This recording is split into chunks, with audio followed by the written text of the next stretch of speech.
আসসালামু আলাইকুম। সকালে ঘুম থেকে ওঠার পর মন চাইতেছে হালিম দিয়ে রুটি খাওয়ার জন্য, তো যে ভাবা সেই কাজ। তো এখানে আমি পেঁয়াজটাকে তেলের মধ্যে ভেজে এখানে আদা রসুন পেস্ট দিয়ে কিছুক্ষণ ভেজে নেওয়ার পর এখানে গরম মশলা দিয়ে দিলাম এখানে জিরার গুঁড়া। তারপর এটাকে আরও কিছুক্ষণ ভেজে নেওয়ার পর এখানে আমি গুঁড়া মশলা দিয়ে দিলাম, মরিচ, হলুদ, ধনিয়া, স্বাদ মতো লবণ। তারপর এই তো গোস্তটাকে দিয়ে আমি ভালো করে কষিয়ে নেওয়ার পর এখানে এই তো চাউল ডাউলের যে গুঁড়াটা ছিল ওটা আমি আগে থেকে ভিজিয়ে রেখেছিলাম, সেটা দিয়ে দিলাম। তারপর এখানে আমি দিয়ে দিলাম পানিটা মনে হয় আরও লাগবে, তো আমি তো পানিগুলো দিয়ে দিলাম।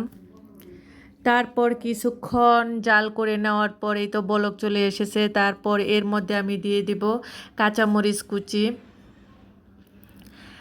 ঝালের জন্য আপনারা কম বেশি ব্যবহার করতে পারেন। তো এই হালিমটা খেতে অসাধারণ হয়েছিল। তো হালিমটা হয়ে গেছে প্রায়। এই পাশের চুলায় আমি এখন পেঁয়াজটাকে বেরেস্তা করে আমি হালিমের মধ্যে ঢেলে দিলাম। এটা খুবই সিম্পলভাবে রান্না করেছি, কিন্তু খেতে অসাধারণ হয়েছে। আপনারা চাইলে এভাবে রান্না করতে পারেন। তারপর আমি কয়েকটা রুটি ভেজে নিলাম।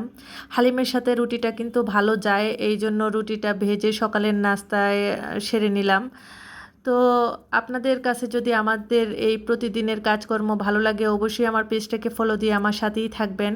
আর যারা আমার ইউটিউব চ্যানেল থেকে দেখতেছেন তাদেরকে বলতেছি আমার চ্যানেলটাকে সাবস্ক্রাইব করে পাশে থাকা বেল আইকনটি বাজিয়ে দিতে ভুলবেন না।